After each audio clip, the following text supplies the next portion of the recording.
Hello student, आप सभी को मेरी तरफ से जय मां सरस्वती। तो स्टूडेंट, आई होप कि आपका जो हिंदी का एग्ज़ाम है ये बहुत अच्छे से गया होगा। अगर आपने हमारे साथ मेहनत की है तो मैं ये कह रहा हूँ कि आप अच्छा स्कोर किए होंगे। बट अब बारी है बायोलॉजी की। आपका पेपर 3 मार्च को बायोलॉजी का है। तो आज मैं आपके 1 चैप्टर से लेके 13 चैप्टर्स का उन मोस्ट इंपॉर्टेंट टिप्पणियों को लेकर आया हुआ हूं जो कि आपके बोर्ड एग्जाम में हर बार पूछे जाते हैं। ये वो क्वेश्चन है जिनसे आपके 12 मार्क्स क्लियर होंगे। आपके बोर्ड एग्जाम के जो क्वेश्चन पेपर है उसमें 12 मार्क्स में महत्वपूर्ण टिप्पणियां पूछी जाती है। और आज मैंने उन सारी इंपॉर्टेंट टिप्पणियों को सिलेक्ट किया है जिसमें से आपके 12 मार्क्स क्लियर होंगे। अब मैं ये 100% कह रहा हूं कि इस सेक्शन से आपके हर क्वेश्चन आपके क्वेश्चन पेपर में फंसेंगे। तो देखिए, बड़ा ही इंपॉर्टेंट सेक्शन है, लास्ट तक बने रहिए। मैं स्क्रीनशॉट करने का आपको पूरा मौका दूंगा। तो देखिए, जो पहला है वो है अनिषेक फलन। अनिषेक फलन क्या होता है, जिसको इंग्लिश में पार्थेनोकार्पी कहते हैं। तो देखिए, बहुत ही सिंपल वर्ड में मैंने यहां पर लिखा हुआ है कि ऐसे फल जिनका निर्माण बिना अंडाशय के होता है उसे अनिषेक फल कहते हैं, तथा फल के निर्माण की इस प्रक्रिया को अनिषेक फलन कहते हैं। समझ में आया कि ऐसे फल जिनका जो निर्माण है वो विदाउट अंडाशय के होता है, अंडाशय के बिना ही इनका निर्माण होता है, उसको अनिषेक फल कहते हैं, तथा इस प्रकार के फल के निर्माण की प्रक्रिया को अनिषेक फलन कहते हैं। एग्जाम्पल है अंगूर है, तरबूजे हैं और संतरे, इनमें जो है अनिषेक फलन पाया जाता है। तो आप लोग इसको खूब अच्छे से स्क्रीनशॉट कर लीजिए, फिर हम आगे बढ़ते हैं। आई होप कि आपने अभी तक स्क्रीनशॉट कर लिया होगा। नेक्स्ट क्वेश्चन है जो कि बड़ा ही इंपॉर्टेंट क्वेश्चन है, वो है ये वेरी वेरी इंपॉर्टेंट है। हर बार एक सेट में ये क्वेश्चन ये पूछा जाता है कि बहुहुड़ता क्या है। बहुहुड़ता क्या है, जिसको पॉली एम्ब्रियोनी कहते हैं, पॉली एम्ब्रियोनी कहते हैं। तो देखिए, मैं आपको समझाने का इसमें प्रयास करूंगा और बहुत इजी वर्ड में मैं आपको समझाऊंगा। तो देखिए कि जब किसी एक बीजांड या बीज में से एक से अधिक भ्रूण उत्पन्न होते हैं तो इसे बहुहुड़ता कहते हैं। यह घटना अनावृत बीजी पौधों में अधिक होती है। किसमें? अनावृत पौधों में अधिक होती है। ये ऑब्जेक्टिव में आपके क्वेश्चन पूछा जा सकता है। परंतु आवृत बीजी पौधों में यह बहुत कम पाई जाती है। और अगर ऑब्जेक्टिव में पूछ ले कि बहुहुड़ता की खोज किसने की थी तो आप क्या कहेंगे? तो बहुहुड़ता की खोज एंटोनी वॉन ल्यूवेनहॉक ने की थी। किस पर? संतरे में की थी। संतरे पर हमारे ये भैया एंटोनी वॉन ल्यूवेनहॉक जी हैं, इन्होंने इसकी खोज संतरे पर की थी। तो आप लोग इसका स्क्रीनशॉट करिए, फिर मैं आगे बढ़ रहा हूं। नेक्स्ट देखिए, नेक्स्ट है सह प्रभाविता क्या होता है। सह प्रभाविता क्या होता है? कोडोमिनेंस। कोडोमिनेंस क्या होता है?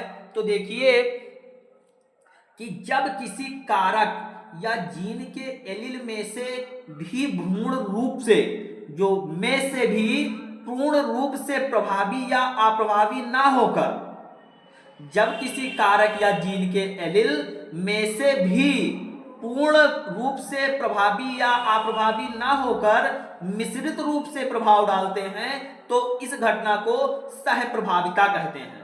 अब जैसे एग्जाम्पल है मनुष्य, जो ह्यूमन में रुधिर वर्ग, ब्लड ग्रुप, ये इसका एग्जाम्पल है। तो आप अपने बोर्ड एग्जाम में ऐसे ही लिखेंगे।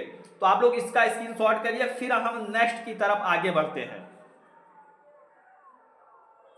आई होप कि आपने अभी तक स्क्रीनशॉट कर लिया होगा। ऐसे ही सेम आपको अपने बोर्ड एग्जाम में लिखना है। ये वो क्वेश्चन है जो आपके बोर्ड एग्जाम में हर बार पूछे ही जाते हैं। अब नेक्स्ट आप लोग देखिए, नेक्स्ट आपको क्या लिखना है। तो नेक्स्ट जो आपका क्वेश्चन है वो है चिकित्सीय समापन, MTP, medical termination of pregnancy क्या होता है। देखिए फिर आपको मैं समझाता हूं कि गर्भावधि पूर्ण होने से पहले ही भ्रूण को समाप्त कर देना चिकित्सीय समापन कहलाता है, या MTP medical termination of pregnancy कहलाता है।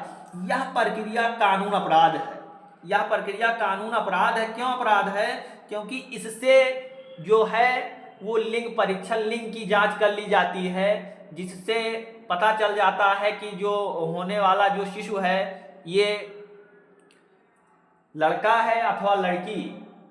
तो आज के जो हमारे यहाँ के जो बहुत सारे जो अनपढ़ लोग हैं या पढ़े लिखे भी लोग हैं वो लड़का ज़्यादा चाहते हैं, जबकि तो इसको भ्रूण कन्या भ्रूण हत्या भी इसके अंतर्गत हो सकती है। तो इससे यह कानून अपराध है। और देखिए यह प्रक्रिया कानून अपराध है, लेकिन कुछ ऐसी परिस्थितियां होती हैं जब यह कराना आवश्यक हो जाता है।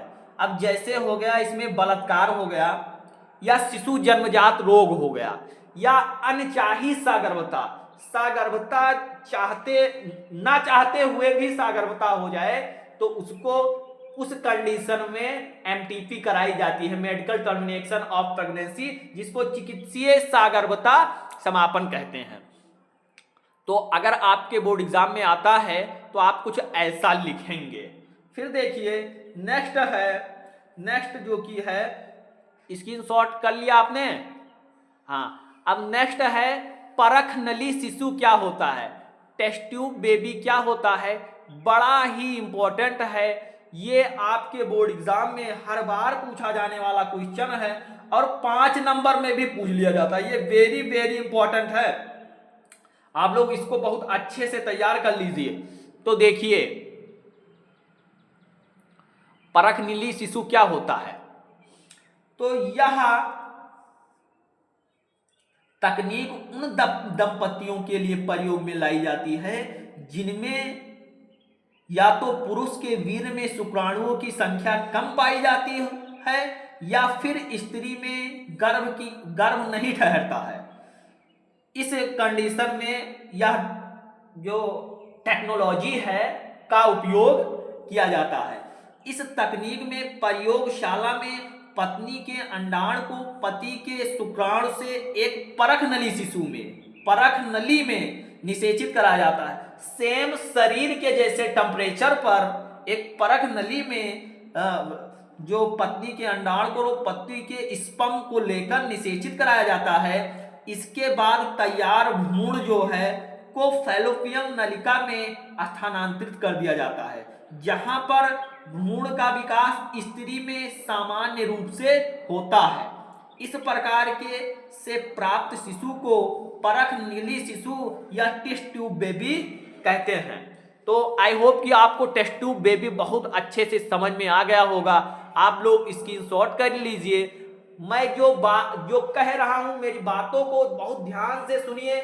मैं ये गारंटी के साथ कह रहा हूं जब आप अपने बोर्ड एग्जाम में बैठेंगे आपके सामने ये वाला टॉपिक आएगा तो मेरी कही हुई बातें आपको याद आएंगी। ये ध्यान में रखकर आप लोग तैयारी करिए। तो आई होप कि आपने अभी तक स्क्रीनशॉट कर लिया होगा। अब नेक्स्ट इंपॉर्टेंट जो क्वेश्चन है वो मैं आपके सामने देख आता हूं। तो हम नेक्स्ट क्वेश्चन की तरफ मूव करते हैं और नेक्स्ट क्वेश्चन है कि दोहरा निषेचन, डबल फर्टिलाइजेशन या द्विनिषेचन किसे कहते हैं, पर टिप्पणी आपके बोर्ड एग्जाम में पूछा जाता है। तब आप कैसे लिखेंगे थोड़ा ध्यान से देखिए कि पराग नलिका में 2 नर केंद्रक नर युग्मक की तरह कार्य करते हैं तथा भ्रूण कोश में पहुंचने के बाद इनमें से एक नर युग्मक अंड कोशिका से निषेचित हो जाता है तथा दूसरा नर युग्मक द्वितीयक केंद्रक से निषेचित हो जाता है। एक नर युग्मक अंड कोशिका को निषेचित करता है तथा जो दूसरा वाला नर युग्मक है वो द्वितीयक केंद्रक को निषेचित करता है। अर्थात यहाँ पर एक ही भ्रूण में 2 बार निषेचन की प्रक्रिया होती है और इस प्रक्रिया को दोहरा निषेचन, द्विनिषेचन या डबल फर्टिलाइजेशन कहते हैं। तो आप लोग इसका स्क्रीनशॉट करिए, फिर हम सेक्शन को आगे बढ़ाते हैं। तो अब हम नेक्स्ट क्वेश्चन की तरफ मूव करते हैं और नेक्स्ट क्वेश्चन आपके स्क्रीन पर है, थोड़ा ध्यान से देखिए, ये बड़ा ही इंपॉर्टेंट क्वेश्चन है। नेक्स्ट क्वेश्चन है उलबेधन क्या होता है। ये हर बार आपके सेट में पूछा जाता है और 5-5 नंबर में ये क्वेश्चन पूछ लिया जाता है। तो 2 से 3 नंबर में तो पूछे ही जाते हैं, बल्कि 5-5 नंबर में भी ये पूछ लिया जाता है। Test tube baby, double fertilization, आपको चित्र भी बनाना रहता है, बट आप इतना लिख देंगे, हल्का फुल्का चित्र पेश कर देंगे तो आपको पूरे नंबर मिल जाएंगे। आज के सेक्शन से बाहर कुछ नहीं आने वाला है। टिप्पणियां मैं जितना कराऊंगा उतने में से ही आएगा। तो देखिए उलबेधन क्या होता है। उलबेधन, या इसको इंग्लिश में एमनियोसेंटेसिस कहते हैं, क्या होता है, थोड़ा ध्यान से देखिए।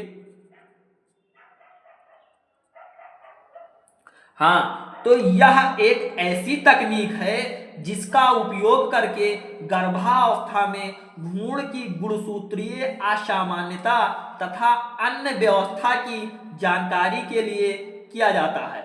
इसमें गर्भ से एमनियोटिक द्रव को इंजेक्शन के माध्यम से निकाला जाता है। कहां से? गर्भ से जो एमनियोटिक द्रव होता है उसको एक इंजेक्शन के माध्यम से निकाला जाता है तथा इस द्रव का नमूना लेकर इसमें गुणसूत्र की असामान्यताओं का निरीक्षण किया जाता है। लेकिन इसके द्वारा भी लिंग की जांच की जा सकती है। यही कारण है कि आजकल इस तकनीक का दुरुपयोग कन्या भ्रूण हत्या के लिए किया जाता है। इसलिए अपने भारत सरकार ने लिंग परीक्षण को गैर कानूनी अपराध घोषित किया, गैर कानूनी घोषित किया है इसको, क्योंकि इससे भी लिंग परीक्षण की जांच हो जाती है। तो इसको भी क्या हो कहते हैं कि भ्रूण हत्या, कन्या भ्रूण हत्या, क्योंकि भाई कुछ अशिक्षित लोग हैं वो ऐसा सोचते हैं अपने समाज में। तो आप लोग इसका स्क्रीनशॉट करिए। आई होप कि आपने अभी तक स्क्रीनशॉट कर लिया होगा। अब हम नेक्स्ट क्वेश्चन की तरफ मूव करते हैं और नेक्स्ट क्वेश्चन आपके स्क्रीन पर है कि ओपियोइड्स क्या होते हैं। ओपियोइड्स क्या होते हैं, ये भी बड़ा इंपॉर्टेंट है, आपके बोर्ड एग्जाम में पूछा गया क्वेश्चन है। तो देखिए, यह एक नशीली दवाओं का समूह है। इसके अंतर्गत अफीम, हेरोइन, स्मैक, मॉर्फिन, कोडीन आदि नशीली औषधियां शामिल हैं। कहते हैं आमतौर पर इसका प्रयोग दर्द निवारक के रूप में किया जाता है। ये हमारे तंत्रिका तंत्र को प्रभावित करते हैं, रिलैक्स कर देते हैं। अब इसमें सब ये सब है, अफीम है, चर्च है, ये अल्कोहल जिसको दारू बोलते हैं, ये भी ओपियोइड्स के अंतर्गत ही आता है। तो आप लोग इसका स्क्रीनशॉट करिए। बस मैं जितना बता रहा हूं आपको अपने बोर्ड एग्जाम की कॉपी में उतना ही लिखना है, ऐसे ही लिखना है, आपको पूरे नंबर मिलेंगे। मैं इतना एनफ बता रहा हूं जिससे आपको इससे बाहर कोई भी क्लास देखने की आवश्यकता नहीं है। तो नेक्स्ट क्वेश्चन देखिए। नेक्स्ट क्वेश्चन बड़ा ही इंपॉर्टेंट क्वेश्चन है कि इंटरफेरॉन क्या होता है।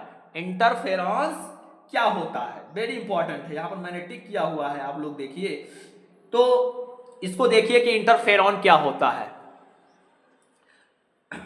तो यह वायरस से संक्रमित कोशिकाओं द्वारा स्रावित ग्लाइकोप्रोटीन पदार्थ है। क्या है ये? वायरस से संक्रमित कोशिकाओं द्वारा स्रावित एक ग्लाइकोप्रोटीन पदार्थ है जो इन कोशिकाओं को वायरस के संक्रमण से सुरक्षित रखता है। इसका प्रयोग रोग निवारक के रूप में किया जाता है।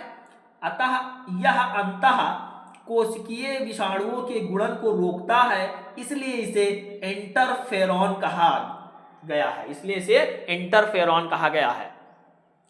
तो चलिए जल्दी से स्क्रीनशॉट करिए। मैं सेक्शन को जितना हो सके शेयर करिए अपने स्टूडेंट के साथ, ताकि सब लोग पढ़ सकें और अपने बोर्ड एग्जाम में अच्छा मार्क्स अचीव कर सकें। तो चलिए हम सेक्शन को आगे बढ़ाते हैं।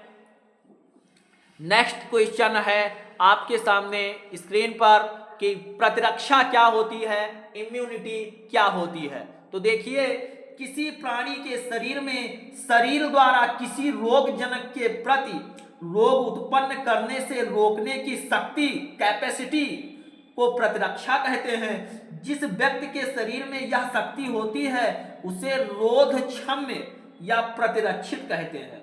क्या है प्रतिरक्षा?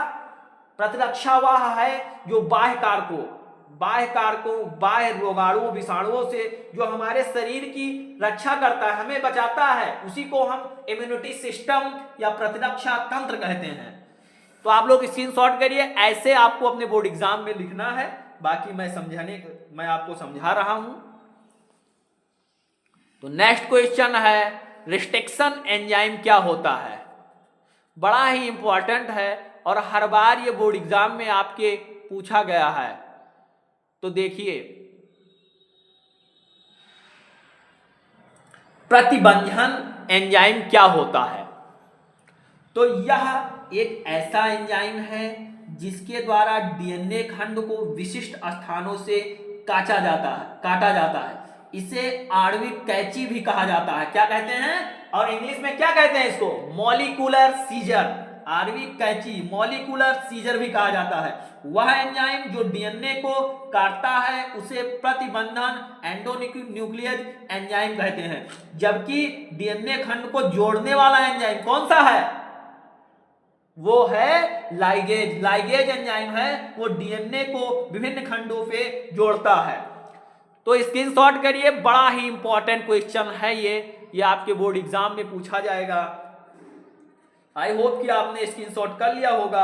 अब हम नेक्स्ट क्वेश्चन की तरफ मूव करते हैं। ये रहा आपके स्क्रीन पर नेक्स्ट क्वेश्चन। नेक्स्ट क्वेश्चन है कि अपूर्ण प्रभाविता किसे कहते हैं? अपूर्ण प्रभाविता किसे कहते हैं? 5 नंबर में पूछा जाने वाला क्वेश्चन है। 2-3 नंबर में भी फंस सकता है ये क्वेश्चन, बड़ा ही इंपॉर्टेंट है। इसको हम वेरी वेरी वेरी इंपॉर्टेंट कहेंगे। तो अपूर्ण प्रभाविता क्या होती है, थोड़ा ध्यान से समझिए। जब विपरीत लक्षण के जोड़ों में एक लक्षण दूसरे को पूरी तरह प्रभावित ना कर सके तो इस घटना को अपूर्ण प्रभाविता कहते हैं। अब अपूर्ण प्रभाविता को हम आपको समझाएंगे। मिराबिलिस जलापा एक पौधा है, मिराबिलिस जलापा, उसमें तो लाल, तो इसमें देखिए, स्क्रीनशॉट करिए, मैं आपको आगे इसको समझा रहा हूं मिराबिलिस जलापा क्या होता है। हाँ, तो आप लाल पुष्प कैपिटल आर, सफेद पुष्प स्मॉल आर को लेंगे, फर्टिलाइजेशन कराएंगे, उससे capital R small R first पीढ़ी में आपको प्राप्त होगा। जिसमें जब हम स्वपरागण कराते हैं तो उससे हमें लाल, गुलाबी और सफेद पौधे प्राप्त होते हैं, जिनका जो अनुपात होता है 1:2:1 होता है। तो आप लोग इसका स्क्रीनशॉट करिए, फिर हम सेक्शन को आगे बढ़ाते हैं। आई होप कि आपने अभी तक स्क्रीनशॉट कर लिया होगा। अब हम नेक्स्ट क्वेश्चन की तरफ मूव करते हैं और नेक्स्ट क्वेश्चन आपके सामने बड़ा ही पॉपुलर क्वेश्चन है, डीएनए फिंगरप्रिंटिंग क्या होती है? डीएनए फिंगरप्रिंटिंग या डीएनए अंगुली छापन किसे कहते हैं पर टिप्पणी आपके एग्जाम में पूछा जाता है। इस क्वेश्चन को भी मैं कहूं तो ये most important, very important question है। आप लोग इसको बहुत अच्छे से तैयार कर जाइएगा। तो देखिए फिर डीएनए फिंगरप्रिंटिंग क्या होती है। यह एक ऐसी तकनीक है जिसके द्वारा विभिन्न व्यक्तियों या जीवधारियों के मूल आनुवांशिक पदार्थ में भिन्नता को देखा जा सकता है। इस तकनीक को सर्वप्रथम एलेक जेफ्रे ने इंग्लैंड में विकसित किया था। अब क्या होता है, इसके द्वारा खून, बाल या लार या बोले तो वीर स्पम या योनि द्रोह आदि के द्वारा अपराधी, खूनी, बलात्कारी पैतृक संबंध की पहचान लगाई जाती है, पहचान की जा सकती है। तो इसमें ये है बड़ा इंपॉर्टेंट, आप लोग स्क्रीनशॉट करिए। और ये आपके बोर्ड एग्जाम के जो इंपॉर्टेंट क्वेश्चन थे, इंपॉर्टेंट टिप्पणियां थी, वो सारी आपने देखी 1 चैप्टर से लेकर 13 चैप्टर्स तक। तो आई होप कि आपके लिए आज की यह क्लास बहुत ही हेल्पफुल रही होगी। अगर वीडियो पसंद आई हो स्टूडेंट, आप देख रहे होंगे कि इस सेक्शन को लाने में मैंने कितना मेहनत किया, कितना हैंड राइटिंग नोट्स बनाया हुआ है। तो सेक्शन को जितना हो सके शेयर करिए, वीडियो को लाइक करिए, कमेंट बॉक्स में कोई एक प्यारा सा कमेंट छोड़ दीजिए। किसी भी क्वेश्चन से आपको डाउट है, डाउट सेक्शन में आप कमेंट कर सकते हैं, या किसी भी सब्जेक्ट पे आपको क्लास चाहिए तो भी आप कमेंट कर सकते हैं, मैं आपको क्लास प्रोवाइड करूंगा। तो इसी तरीके से मिलते हैं नेक्स्ट क्लास में एक और मजेदार टॉपिक के साथ। तब तक के लिए bye bye, love you, take care, जय हिंद दोस्तों।